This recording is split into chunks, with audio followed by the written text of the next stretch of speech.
15 years, blowing the doors off the competition. Podcasting to planet Earth. PNRnetworks.com. It's a primitive carving of a proto-chelonian. A what? An ancestral turtle like the leatherback. Tell me, Chief, is there a legend connected with this? Yes. Old story of death and evil things that happen. Of Gammera. This Gamera is obviously an object of terror. Cavebabble.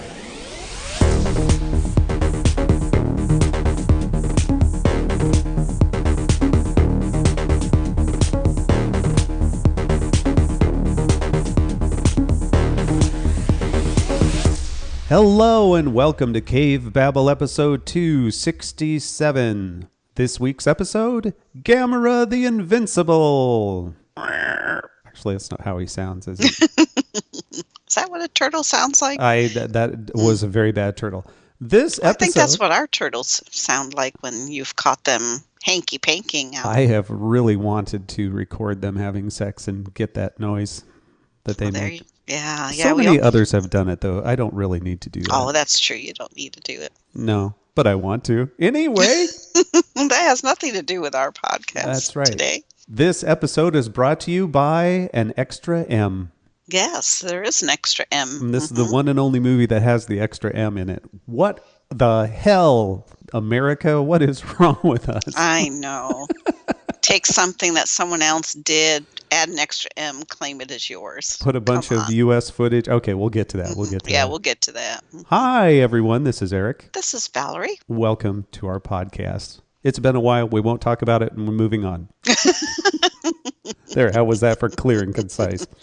Well, we podcast when we have something to podcast about. We have something to podcast about today, but there's only one reason that we have this to podcast about today, and that is Bronco season. Well, no, just to let people in on a little, inside baseball, as they say. Mm-hmm. I would have never covered this movie if it wasn't for Valerie just constantly haranguing me about when can we do Gammera? When can we do Gammera? Because she is such a huge fan of this series. Well, finally, right? Finally,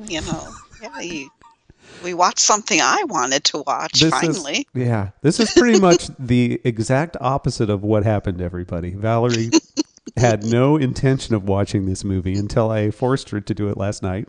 I didn't force you. We were just trying to find something that would work. Oh, I would force you to watch stuff like Beaches and Steel Magnolias. So that's why we're covering Gammera. That's why we're covering Gammera. Coloring Gammera, that would be fun too, because this was in black and white. Right, we should color it. Now, there you go. That's a really good idea. I like the way you think. We should have colored this film. But part of the reason why there's been a delay is because of the coloring of your environment. Yeah, my studio is becoming a studio. A real studio. Yeah. It's beautiful. It's getting that way, although there's quite a bit of echo in here. I'm going to have to come up with something for podcasting, but I won't record singing audio in here without a booth. I'm making an audio booth to do that. That's coming next, yep. That's coming your next step. And then I twist Courtney's arm and we sing together. Oh, that'll be wonderful. You guys singing together is going to be fantastic. I want to do that. Mm-hmm. I want to do that. Anyway, I don't force Valerie to do anything. She is an independent woman who does what she wishes. That's right. So I don't force her to do anything. She was nice enough to watch this with me last night. We wanted to podcast today because today's a perfect day to podcast because, one, the Broncos season is done. And yes. Two, we are hankering in for a stormy ride today, right? Or I should say we don't want a storm. Hunkering down. I think it's hunkering. I think hankering is if hankering for a bite of. Yeah, I think that's if you're hungry for a storm. Oh, hangry. But we're hunkering down and staying off the roads as the ice storm moves in. Welcome to Winter with the Lion Clan. Winter in Wonderland with the Lion Clan. Hey. That's right. With the Cavebabblers, I should say. Cavebabblers. Let's get into this movie because I cannot wait. It is such a good film. Oh, man, I had Everybody loves it. For a second there, I had a frog in my throat. Well, we can start out by I didn't fall asleep during it. There were times where I almost did. I mean, I was yawning, but oh God, we'll talk about that. Yeah, but I didn't fall asleep. No, I didn't either. Although I like you, I have to say I almost did a couple times. Yeah, there were times where it's like, okay, am I going to make it through? I feel like an old man now. Eric gets a little sleepy sometimes when we watch movies. That's only when you got a movie that moves as slow as a turtle. I never used to get really tired during films, and now what is wrong with me? I'm going to have to do something about that. It's a little distracting. Anyway, all right, let's get into this. Okay. What are we talking about? What do you think we're talking about? The 1966 kaiju classic, in quotes, Gammera the Invincible. Pounding across the motion picture screen comes the most terrifying monster of them all. Gammera the Invincible. Gammera, the super monster that even the H-bomb cannot destroy. Gammera the Invincible. Attention everyone! Take cover! Gammera, consuming raw atomic power. Power to destroy entire cities. Open fire! Man's most destructive weapons have no effect on Gammera the Invincible. The mightiest nuclear weapons ever devised are powerless against Gammera the Invincible. Oh no, indigestion. Yeah, I'm sorry about that. Directed by Noriaki Yuasa and also Sandy Howard. And Sandy Howard, why? Sandy, why? Because he's the one responsible for all the U.S. stuff. Noriaki, born 1933 in Tokyo, Japan, died June 14th, 2004, at the young age of 71. Yeah, and he's known mostly for the Gammera movies. He directed a majority of these, except for the reboot later on I guess that was the 90s. So yeah. I take it Sandy did the American. Yeah. Yeah, she was born August 1st, 1927 in the Bronx. I think it's he. Sandy's a he. Yes, I'm pretty sure Sandy is a he. Yep, his parents. I'm sorry. Excuse me, Sandy. He. That's okay. And he died May 16th, 2008, 4 years later, at the young age of 80 in Woodland Hills, California. Yeah, of course it's a man, Valerie. Do you think women could do anything back then? Not back then. Not back then. He had dreams talk to about set that. the world on fire. We'll talk about how women are The treated. world's on fire now. Wait, a moment of silence for Oh boy, for Australia. Yes. Our we are thoughts so and sorry, Australia. prayers go out to you. Yeah. Yeah, that's not a good situation down there. No, not at all. On that lovely note, you know what else? Noriaki Yuasa is known for? What? The 80s version of the Ultraman television show. Really? Yes. Your favorite? Not the Ultraman. not the version that you're familiar with. This would be an 80s version. So. Oh, an 80s version. Yeah. So we've yet to delve into the original, which I now have on Blu-ray. yes. So stay tuned. I've not even pestered you with that. That's what we should have done, was that series. We should have delved into that. There we go. Well, there's next week's. Do you know what Sandy Howard is known for? What? The Howdy Doody Show. He was a producer of a bunch of TV and, It's including... Howdy Doody time. Yeah, including Howdy Doody. Time. That's right. So what is this movie about? Shall I read the Turtles? the quick synopsis of this? Sure. Gammera the Invincible. An atomic explosion awakens Gammera, a giant fire-breathing turtle monster, from his millions of years of hibernation. Way to go, IMDb. Millions of years. It's just kind of an awkward sentence. From his millions of years of hibernation. It's easy for me to say. Enraged at being roused from such a sound sleep, he takes it out on Tokyo. Everybody takes it out on Tokyo in these big monster movies. I don't know which user wrote that description, but that synopsis, but that's pretty funny. Okay. This is the American version of Gamera the Giant Monster, which was the original 1965 Japanese film. The Daiei Film Company released this as a direct competition to the Godzilla series. Oh. They said, we want our own monster, so they came up with their own monster. And eventually, he became quite iconic in his own right. Mm-hmm. And that is a giant turtle. How do you even pitch that in a meeting? Right. Uh-huh. Do you suppose this pitch went over better in Japan than it would here in the US? That would be my guess. Uh-huh. Yeah, this is kind of like one of those cult classic movies that, only people like us even know about it. Yeah. Oh, there are lots of people who know about Gamera. He's the guardian of the universe. Well, lots of people who are into the Gamera franchise because, for example, I mentioned even it was several months ago, about when we went and saw the latest Godzilla film. Uh-huh. And a lady at work who is, my age, Godzilla? Who's Godzilla? And I thought, how can you not know Godzilla? But, name a race car driver, see? You have to be weird to not at least know of the Godzilla name. Seriously? Well, like I said, if that's not part of your world, name the person who won an Indy 500 recently. I can't tell you that. No. Because that's not the world we live in. And that's just a regular sized person, let alone a giant monster. Giant turtle. Yeah. Or a giant turtle, that's right. So anyway, this is a US version of that film, which they added a bunch of scenes with American actors, most of which are, wouldn't you describe them as just downright boring?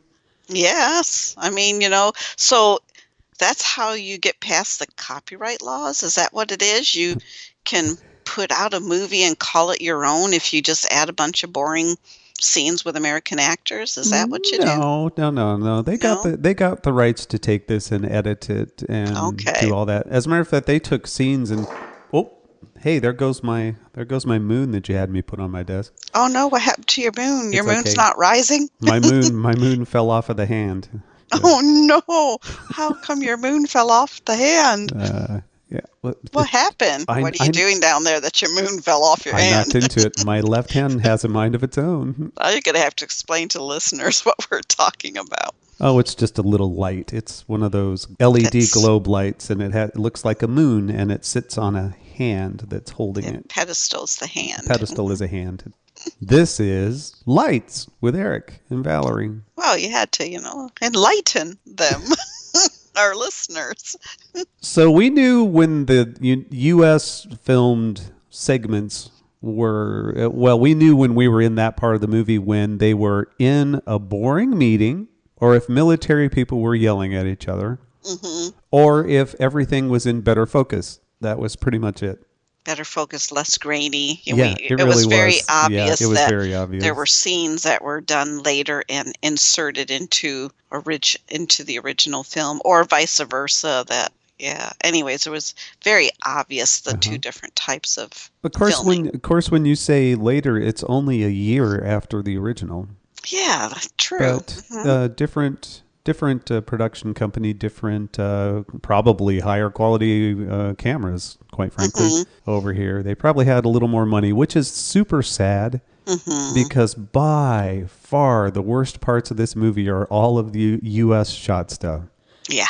It's just really, guys, it's boring. We really didn't need that. Those shots didn't add anything to the film. We have meetings with the UN where we have the ambassador from the Soviet Union and the U.S.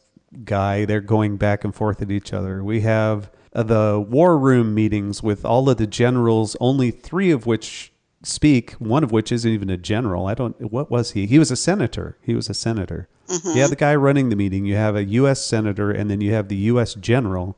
And there are 5 other guys, I guess it's 5 other guys sitting at that table who never say a word. Yeah, who are just bodies around the table. They are just bodies around a table, and they go to that meeting at least twice. They have a meeting. And those guys never say anything, babe. So just bit parts there. Just come, wear your suit, sit at a table, don't say anything. Yep, bit parts. Got $35 for that day. Well, probably not $35. That was back in the 1970s. So they probably got a little less than $30 to sit at that table. So they had a whole scene that was point counterpoint from a little news program where these two guys just argue with each other, which they've done 100 times in movies. You see this. There's the expert and there's the guy that's poo-pooing everything the expert says, and they go back and forth. Oh, in this case, I believe in legends. Oh, you're an idiot if you believe in legends. That type of thing. I've devoted my life to science. Gentlemen, you'll get no apology from me, Contraire. I prefer to expose you have no scholarships to back your arguments. You have no arguments, only invective. Read. So that's all. That was all America added to this. So it's like, did we really? Oh, and then along with workplace sexual harassment. Yeah, we'll get to that. Let's cover that after we go through. Let's go through the cast first, which, of course, because this is the Americanized version of it, all of the American cast is mentioned first in all of this. Yeah, and they really, have nothing to do with the story. So we probably really don't have to go through all the cast because... I'll go through quick. I only have just a few to go through, and then I want to give the actual cast, the Japanese cast, just a little bit. I'll just go through them quickly. Albert Deckard as the Secretary of Defense. You have Brian Dunleavy as General Terry Arnold. You have Diane Finley as Sergeant Susan Embers. Now, I'm going to mention her. Okay. Not because she had the biggest role, not because the poor woman had much to do in this movie, but because I want to. She deserves it because she took crap in this film, and I want her to get credit and not the other guys. Right. Yeah, and she's best known for Gammera the Invincible, and then 30 years later, Law and Order. Oh, really? She was on Law and Order? Oh my goodness. Okay, so Diane Finley. Okay, I'll have to look her up. We have Dick O'Neill playing General O'Neill. That's what you do when people can't remember their names in movies. Yeah. Just give them the same last name. Yeah. He is the main general from the War Room, the guy that delivers his dialogue like a editor, like a news editor. Hey, I could see him needing to keep his own last name because he kept, like you pointed out, looking at the teleprompts. He couldn't remember any of his lines. Yeah. And honestly, he was an okay actor. I didn't mind the way that he was delivering everything. Mm-hmm. Honestly, most of the people in the American portions of they play their roles just fine. I just thought half of what they were doing was boring. That's all. Was there? Yeah, well, why not? The movie could have gone without those scenes. Yes. Right. Oh, absolutely. As a matter of fact, I just want to see Gamera the Giant Monster, the original, just to wash the taste of this one out of my mouth. Mm-hmm. We had Alan Oppenheimer. He played Dr. Contraire because he had the contrary point of view on the. So funny. And Mort Marshall was the guy that sat across from him and played Jules Manning, and that's you're an idiot. No, you're an idiot. And that scene, that back and forth on that news program. I just looked at it afterward because while we were watching it, it seemed like it lasted forever. Yeah, it did. It's like, enough. But it was 3.5 minutes. That's how long they did it. That's a long time. But it sure seemed like it went on longer than that. Like you said, okay, enough. You got your point across. You both disagree. Go on. Well, in just over an hour and a half movie, that's quite a bit of it that it's taken up by nothing. It meant absolutely nothing. Served no purpose. No, it really didn't. It didn't. So, on the Japanese side, you had the main doctor. Dr. Hidaka was played by Eiji Funakoshi. I like him. He has very kind eyes. Yes. Don't you agree? I agree. He's played in many things, and I always like him because he seems like everybody's dad or everybody's grandpa, and I would like to just chat with him. He allowed a great calm during the chaos. Yeah, right. Yeah. Mm-hmm. He never did any scene munching. He was just the voice of reason throughout the whole thing. We have Harumi Kiritachi as Kyoke. Oh, it's Kyoko in the original film. That's the woman who is the fellow scientist. I guess she's a fellow scientist. She actually did things. She was taking readings and doing everything like that. She wasn't just being ordered around by Hidaka. We have Yunaricho Yamashita as Ayagi. That's the photographer that is with them. And arsonist, by the way. He's a photographer and an arsonist. Just yeah, well, you need both those skills. Yeah, you have to have both of those skills. That's what I think. I agree with you. Anyway, he was the third of that group of the main three. Those are the main three. And then you have Fun Hamamura as Professor Murase. That's the dude with the beard and the mustache. Okay. Which did not have the scene that I thought he did. So The remember scene when that I you thought say, you were yeah, when remembering. I said I remember him from a scene, that, yeah. So, Wasn't this movie? Nope, wasn't that one, so I won't spoil anything. Maybe he must be in another one. Anyway, and then we have Yoshiro Uchida as Toshio, the kid. Mm-hmm. And he's obviously still alive, still doing movies because he was in a movie in, well, it's being released in 2020, Nezura, Nezura. Nezura. Do you know anything about it other than just that name? It is a drama fantasy horror. Ooh. It's coming out in December 2020, Japan, and it doesn't really give much after that. He had the benefit of not being the short pants kid. Other than not wearing short pants, he was pretty much that kid. Mm-hmm. Yeah. Okay, well, what we should say is this is all dubbed, of course. This is an American version, so his voice is dubbed by whatever child voice they get for everything at that time. Mm-hmm. And he has that kid voice, and you know what I'm talking about if you just watch anything from the 50s or 60s that has kids in it. Anything that's dubbed, that's him. One thing I wanted to mention right at the top was the filming of it. Something I noticed in those opening scenes in the Arctic, there were, in the Japanese portions of it, quite a few handheld shots that were real shaky. Mm-hmm. Someone had a handheld camera and they did a lot of Dutch angle or tilted. Nothing was straight framed. It was like a shaky cam and turned to the half to the side, and they were getting all funky. It was like mid 60s. Hey, let's do something weird with the camera. And most of the US stuff was just old stodgy, straight up and down and straight shots, no handheld. And I guess the main trivia right off the beginning is, the Godzilla films were the most renowned monster series. And then, of course, how do you pronounce the Daiei film company? Then their purpose was to create, not only to be a rival company to the Toho's, but to aim their filming for the younger children to give them a monster movie that they could enjoy. Gamera has always been more kidified than Godzilla. Mm-hmm. And that's saying quite a bit, because if you see where Godzilla goes, oh my goodness, some of Godzilla is quite kiddie. True. Anyway. Mm-hmm. Oh, let's talk about sexual harassment. That's what I like to talk about. Because that was right off the bat, wasn't it? The very first American scene, we have Sergeant, what's her name? I'm adding to it by not calling her by name. Sergeant Embers, Susan Embers, because she burns like embers, babe. She's immediately being hit on by two of the other guys, military guys in the office. And I'm going to put a clip in here because it's just crazy. It's just rude. It's essentially, they're saying, why are you so cold or something? You can't blame a guy for trying type of thing where, you just forgive our harassment. Susan, we know you've marked yourself no trespassing, but you shouldn't stop a guy for trying. Baby, it's cold outside. It's right, gorgeous. You gotta thaw out. Now, there's a South Sea Island picture to rec hall tonight. Tropical shadows, dulcet sea ripples, muted mandolins, and me. With popcorn yet. Would you do me the honor? Maybe. If you keep your buttery claws to yourself and remember that airmen don't drool, they obey. It's so cold outside. We need somebody to warm our bodies again. It's like, come. But fortunately, she did come back at them too. So it's like, you go, girl. They obey. You can keep trying, type of. Let them down gently. Yeah, right. I was like, no, don't let him try. Just tell him to shut up. I kind of liked her character because pretty much what she did was walk around with a clipboard. And then when they went into emergency mode, she went back to her desk and got out a folder. To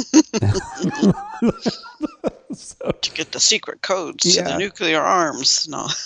But honestly, having said that, I think when she had lines and what she was saying, she wasn't really denigrated, like the general wasn't treating her like, go get me coffee.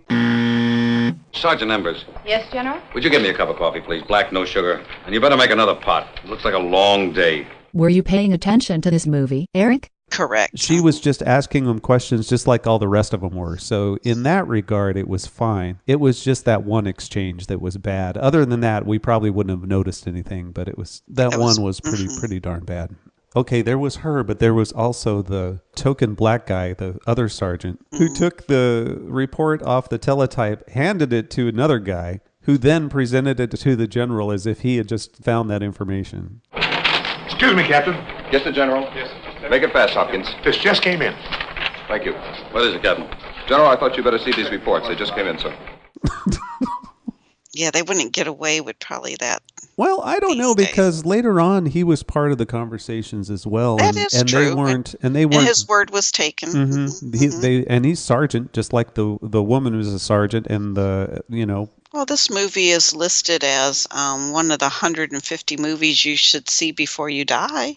Yeah, well, now you have. I've seen it before, so as a matter of fact, when we brought it up on Amazon Prime, it asked if I wanted to resume from wherever it was when I last watched it. When you last fell asleep during it. Exactly. Anyway, that's where we watched it, right? We watched it on Amazon. Yeah, we watched it streaming on Prime. Streaming. Mm-hmm. I can say that for me, anyway, having watched a bunch of kaiju films, the destruction, all of that, and honestly, the creature design, I didn't have a problem with any of that. I think those scenes were just fine. The destruction in Tokyo, even the scenes up in the Arctic, I thought were just fine for this kind of film. I don't think they were out of place or anything, or of much lesser quality at all than the Godzilla films. I thought they were pretty quality. Right. I mean, it was the same atmosphere. You know, you have your model planes dangling from strings in the sky, your model boat in a, and the same a bowl of ice. Yeah. Same 5 shots of planes played over and over and over again. When they showed the first shot of them, arriving at Alaska and the igloos, and I wonder how the Eskimos feel about that typecasting, because the dogs were huge. Yeah, the dogs were, there's no way people would have fit in those igloos at that first shot of the dogs next to the igloo models. Because the igloos were just oh, that's right. I'd forgotten about that. Yeah, the dogs they were teeny tiny, weren't they? Yeah, but teeny tiny. And then when you got on the set, then the igloos were bigger. That whole portion of the film is part of the original Japanese version, so anyway. Little trivia is this is only Gamera film that Gamera does not fight another monster. Yeah, this is Gamera as the bad guy, even though he's not really. He's a bad guy. He's not a bad guy. But he's not a bad because, he saved the little boy, right? He did save the little boy. Yeah, he did save Toshio. But he also destroyed a bunch of Tokyo, though. He destroyed actually more than one city, one town. But does he destroy, or is he just trying to feed? Well, it does say that he's ticked off for being awakened, huh? Yeah, well, I don't know. That's somebody's description. If you've been sleeping for millions of years, you've got to be hungry. That's going to make you a little peckish.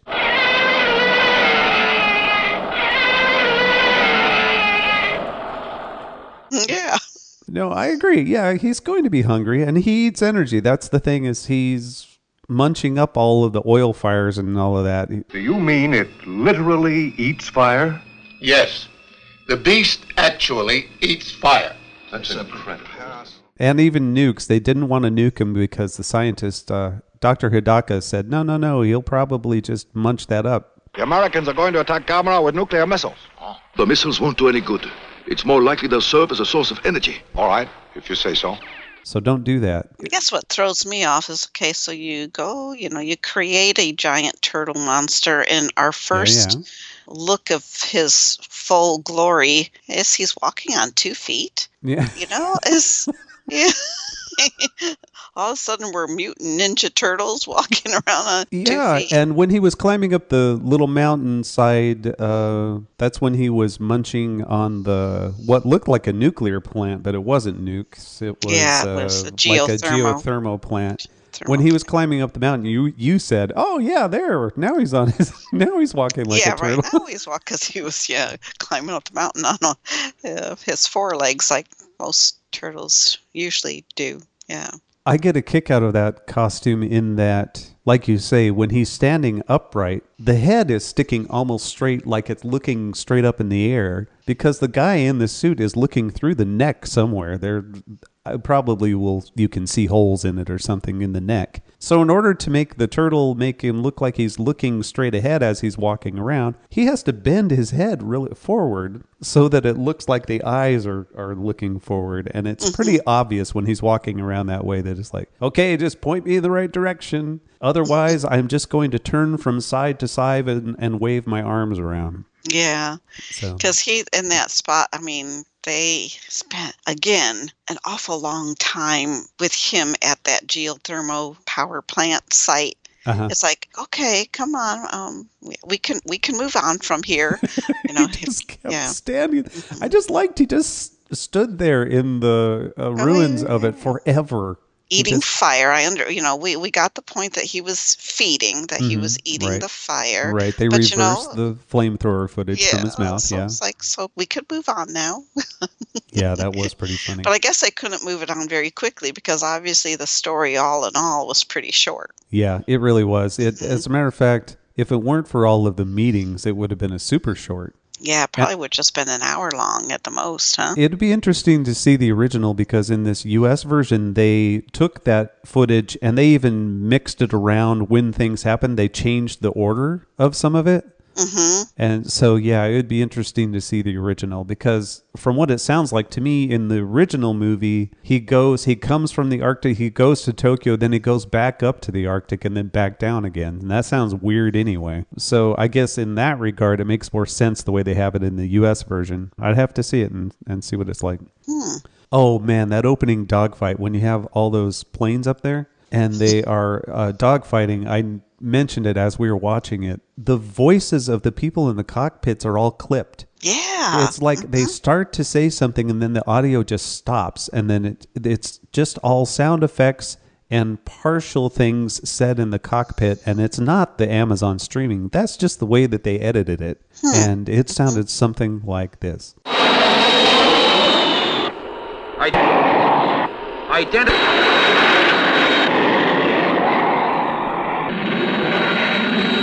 Answer.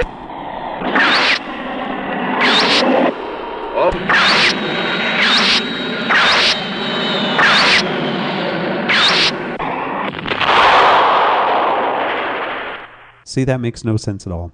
No, why they would. Weird. But I thought what was interesting is that first shot of the first group of planes, aircraft flying over.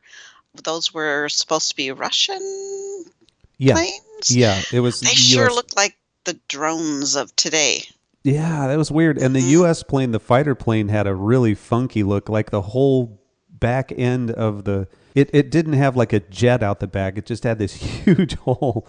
Like they were weird shaped anyway. You'd have to look at it. It looks like no airplane you've ever seen before. Certainly no fighter plane you've seen before. Right. It was more drone looking. What I find interesting is earlier today, as we were getting ready to podcast, I was joking about the name, saying Gamera, camera, so how it was supposed to be. Well, did you know that Gamera originally was going to be called Kamera?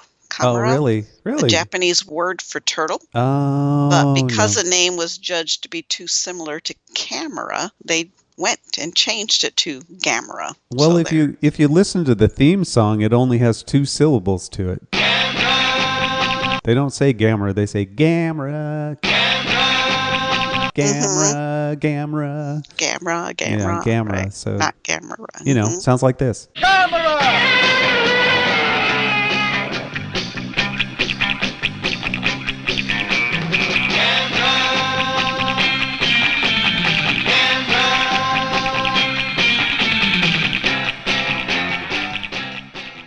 Oh, isn't that a cool song? Don't you want to sing along with it? And dance. It gets even more ridiculous when the kids are singing it. This is probably the best version of that song for me, anyway. It gets pretty cloying in other films.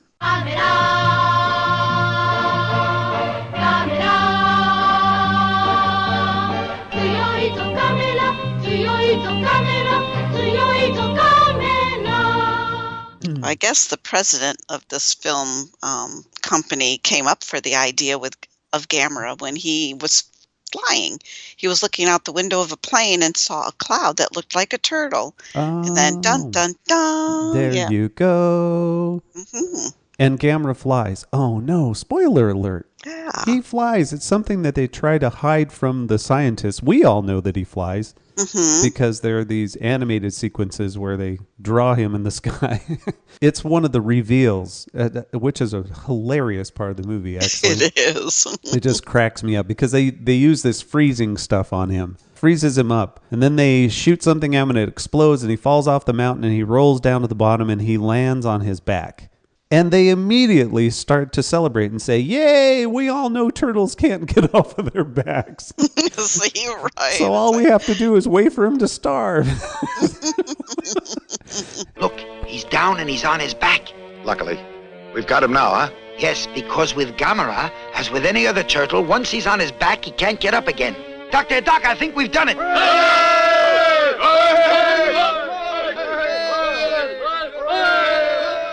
And of course, at that moment, then he pulls his legs and his head and his legs into his shell, and then this flame shoots out. And if you've ever had a firework, one of those spinning fireworks that you have to nail onto a board and then it spins and sparks, that's how Gamera flies. He has flames that shoot out of his arm and head, his leg and head hole.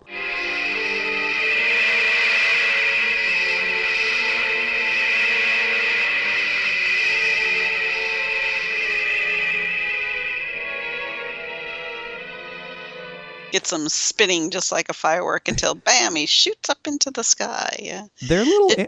Go ahead. No, I was just going to say, did you know that the Gamera suit is 6.5 feet tall and weighs 110 pounds? Oh, my God. No wonder. And then they had to build a second heavier suit to use for the fire-breathing scenes, so that the actor inside was better. 110 pounds. Wow. All I thought was that flamethrower had to have been on top of the guy's head because they look out through the neck somewhere. Yeah, so as he's just moving around, you have this flamethrower right on top of your head. I bet that was fun. Bet you they aren't allowed to do stuff like that these days. You kind of hope not, right? Because it sounds really dangerous. Well, it's now we have all the CGI stuff. It's like some of the stories that we have heard and told on the show about the suit actor in the Godzilla suit. There were some very dangerous times where they just about died. Yeah, and I guess the stuntmen the film company hired to play Gamera, they didn't last very long. They quit pretty quickly at the beginning, so that forced this film company, the special effects staff had to draw lots to determine who would get into the suit every day. Yeah. Oh my goodness. That doesn't sound like fun at all. No, it doesn't, but... I want people to be happy because I want to play a monster sometime and I don't want to die. So the show must go on. Well, nowadays they'll just do it all CGI. So I don't know about your chances of playing a monster. So. So we have this kid named Toshio who has a pet turtle who, for some reason, because his grades are bad, that's why. His grades are poor in school because all he does is draw turtles. He's obsessed with turtles, I guess. Mm-hmm. And so at home, it's sister, right? It's right, that what we determined? Right, sister, but she seemed to be old enough to be mom. Right, exactly. That was sister. Mm-hmm. I assumed the guy was her husband, but she called him dad. So yeah, so maybe it was their it must have been their father. Anyway, they decide that he needs to get rid of his pet turtle so that he gets better grades, I guess. to stop obsessing over his turtle. A scene that got cut from this was Toshio was actually, being bullied at school because he was so different than the other kids. And one of the kids who bullied him went on to be a prominent voice actor with one of his main roles is Yamcha, Yamcha. I'm terrible with pronouncing foreign names. From the Dragon Ball Z series. Dragon Ball Z. Oh, there goes my microphone. Yeah. And then Tuxedo, and he was played the character Tuxedo Mask in Sailor Moon. So he's done lots of voice work then. Mm-hmm. Yep. Oh, cool. But that scene was cut from this, so he was that kid that went on to be a prominent voice actor. Never was not in this movie after all. Oh. They tell Toshio that if he will just get rid of his turtle, his dad will buy him whatever he wants. And he asked him what he wants. He said, to keep my turtle. Yeah. Smart kid. And his dad said, no, you have to get rid of that turtle. And he says something along the lines of, I know this sounds cruel, and it is. It's so funny. And here's the clip right here. Listen to me, Toshio. I realize that this may seem cruel. It is. That is probably the best line in the whole movie. Yeah, it was hilarious. Made me laugh. Oh my God, it was hilarious. Let's see here. I did like the attack on the nuke plant. I mentioned that, even though it's not a nuke plant, the geothermal plant. Mm-hmm. Because it has the big cooling towers. Anything that has those cooling towers we associate with nuclear. Yeah, that shape. Mm-hmm. Those things were very cardboardy and chicken wiry, because when he knocked into them, they just immediately they just flatten. Plan Z, babe. Yeah, can you buy that out at the drugstore? No, that's Plan B. Hey, Eric, did you catch that joke? It's a good one. I just like how for the second half of the film, we are teased with Plan Z, and they're very careful about not telling you what Plan Z really is. Mm-hmm.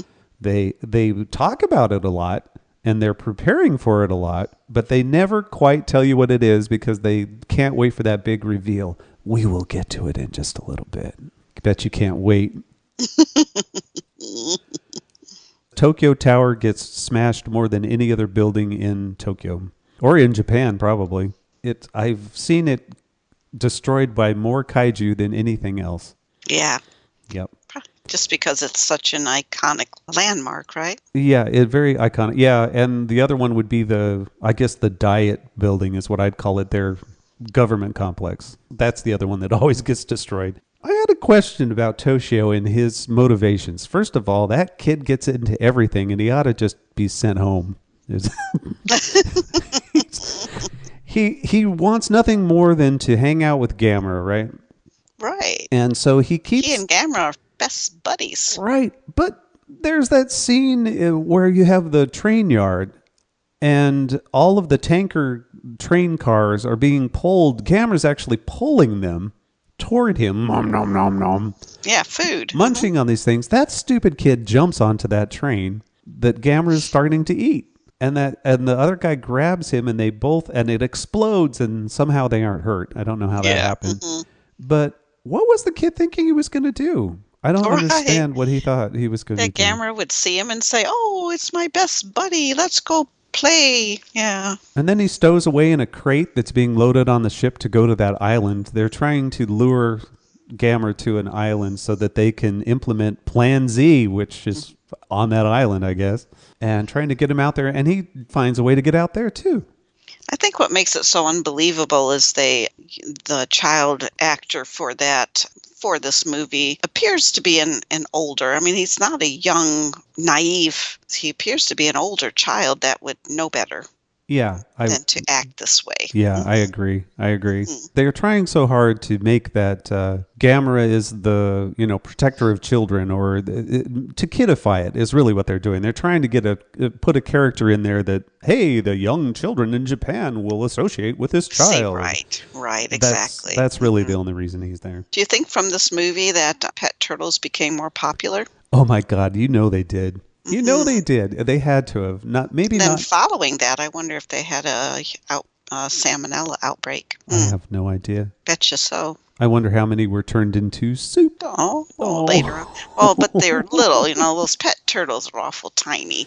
And most of them die before they get to soup size. Oh, gosh. Well, thank goodness they die before they're made into soup. They get their turtle. They say, oh, this is fun. And then, I bet they don't take care of them. They probably didn't see a spike after this movie, but as the series went on, it had to have had an effect on sales. Had to. Turtles. Pet turtles. Pet turtles. Oh. Mm-hmm. Oh. And then they released them down in the sewers, and heck, that's where the true Gammera monsters came from. And that's how this movie ends, is they put him down a sewer and he turns into Donatello or Raphael or one of the others. Right? See? Yeah, there you go.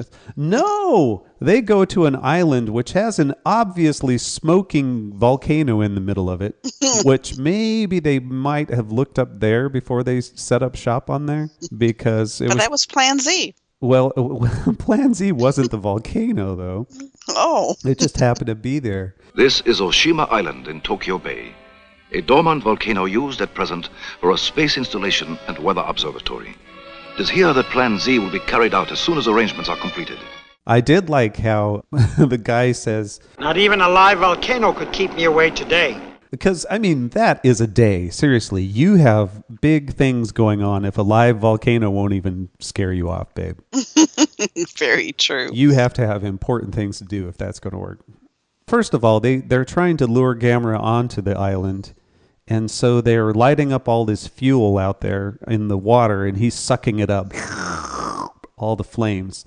And they're trying to get him onto the shore, but then, as luck would have it, there's a typhoon that's coming in, and it happens to start raining, and it puts out all the fire. The wind first puts out the fire. And then the photographer, that's why I called him an arsonist, he suddenly shows up again, after having been, since he was a reporter, they wouldn't let him on the island. But he made his way back on just so that he could throw gas on one of the tents and set it on fire. And then they say, oh, that's a good idea. So they try that, but then it starts to rain like crazy, and it puts all of that out.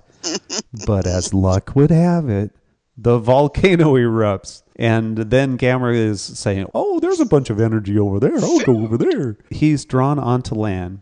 And now Plan Z can take place, babe.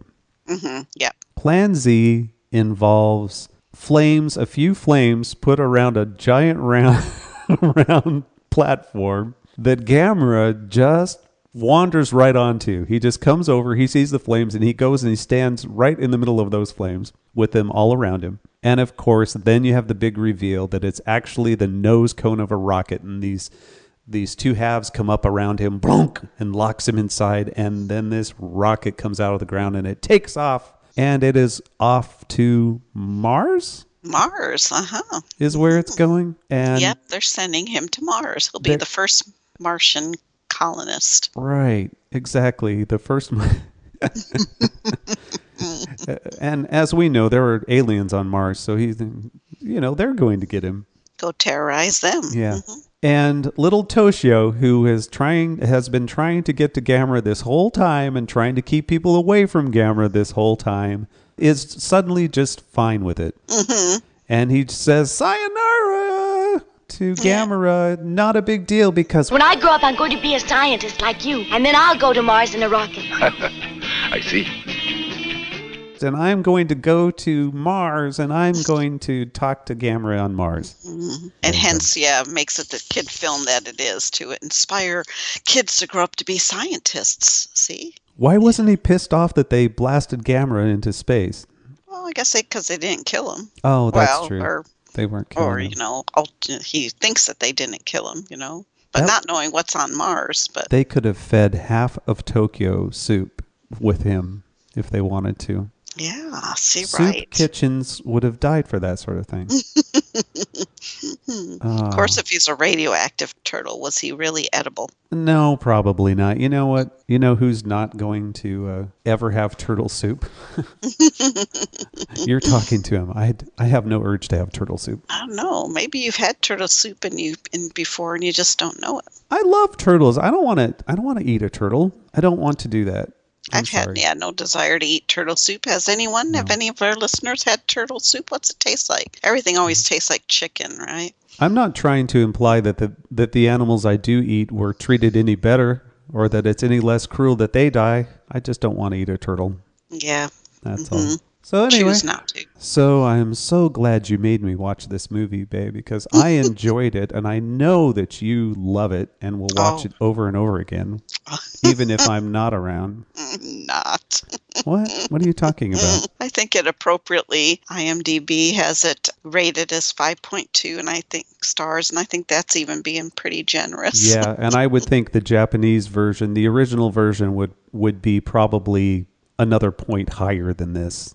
So you think that you would give it somewhere in that 5 5+ range. Yeah, I think it was being generous. I would rate it lower. Yeah, I would probably rate it more around the 4 range. Yeah, and that's even being probably. But there again, it's not. My type of. You're not into these anyway, so. Some of them are, like some of the Godzilla movies. I've really enjoyed the more recent ones. Those have been, but these older ones, these campy cult classic ones. Not so much. Yeah, not so much.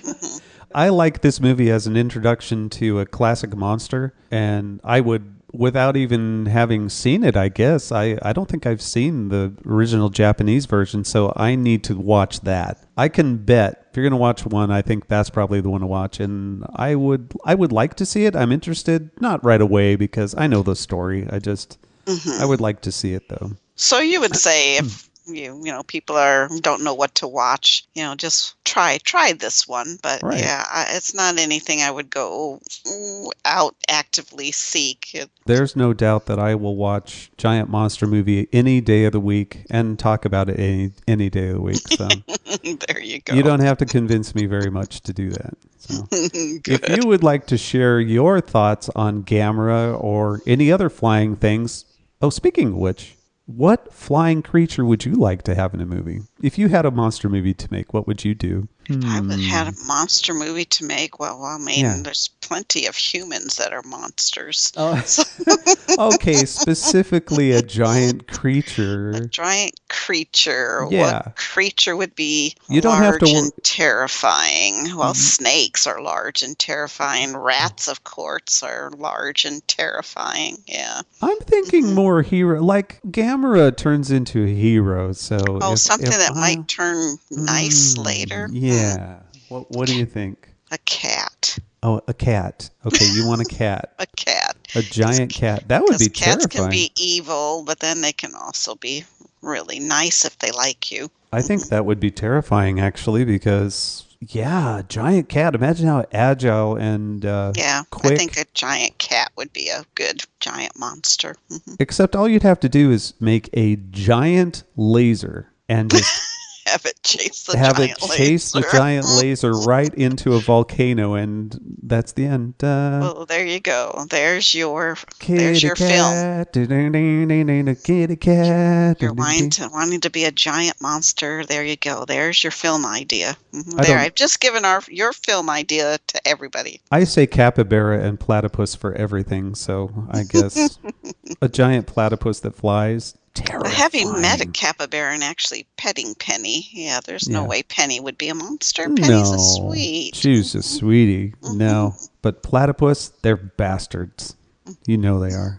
Well, we've never met one, so we can't say. We've actually now met a capybara for your birthday. You got to pet a capybara, and the platypus has a poisonous barb on it, though, so it has that. It actually has a weapon in real life, so... so you'd have to be careful of that. I don't know. I'd have to come up with a name for my giant platypus. Well, anyway. Monster. Please share your thoughts on this movie or anything else. Cavebabble@gmail.com. Or head on over to cavebabble.com and see a listing of our shows and maybe listen to one of the others. If you want to subscribe on iTunes, we won't stop you. Will you stop them if they want to do that? No, it'd be wonderful if they subscribed. Yeah, we won't stop you. It's free. Yeah, it is free. Go ahead and do that. Free entertainment. Search for the Cavebabble podcast. Blah, blah, blah. That's easy for me to say, and it comes up like magic. Ding! And that's about it. Give us a review if you listen to something on iTunes. Just give us a review if you listen to something else on iTunes. Of course, mention us in your reviews. Listen to another better and then leave. We are a good show. What are you trying to say? We've been podcasting longer than most podcasters out there. Yeah, we just don't do it consistently. That's all. We're experienced, but it's quality, not quantity. Yeah, that's what I say about this show. That's a quality show right there. So if you would like to give us a review, we would appreciate that. Go on to Facebook, search for Cavebabble Podcast, ask to join the group, and we will accept you because we are very accepting people. We are family. And you could be too. We are part of the Popcorn and Roses Network, and you ought to check out some of the other shows, specifically those that are done by T.C. Kirkham and Kim Brown. eCinema.com. Out of Boston, Massachusetts. Out of Boston, Mass. And as a matter of fact, we have a new intro for the show. Hi, TC. Hi, Kim. Hi, TC. Hi, Kim. Go listen to their shows and all the other shows on the network. I mean, it's just, they have so many shows. It's crazy Hi, how Russell. many shows they Hi, have. Patty, too. That's right. Yeah, that's one of our biggest fans. That's right. Russell and Patty, too. Yeah, and Patty, too. Mm-hmm. Anyway, here at the end. Got a lot of fans who are, worldwide fans. Hello to all of you. That's right. All of our fans worldwide. Thanks for listening. Thank you. All right. Thanks for all the downloads and listens, everyone. And until next week, we're out of here. Goodbye. Goodbye. My name's Gamera. Please don't make soup out of me. I don't taste very good. I'm awful greasy. I'm really greasy. You don't want to do that. No. And I'm hot. And I'm hot. Me too. And I'm hot. Take off all your clothes. Okay. On that note, see you later. Goodbye. Gamera, sayonara.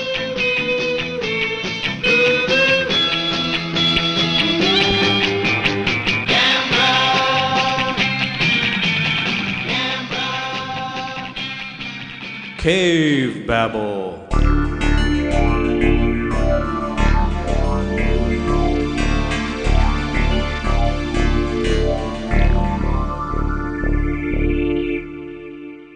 This is pure science fiction, a figment of an unbridled imagination.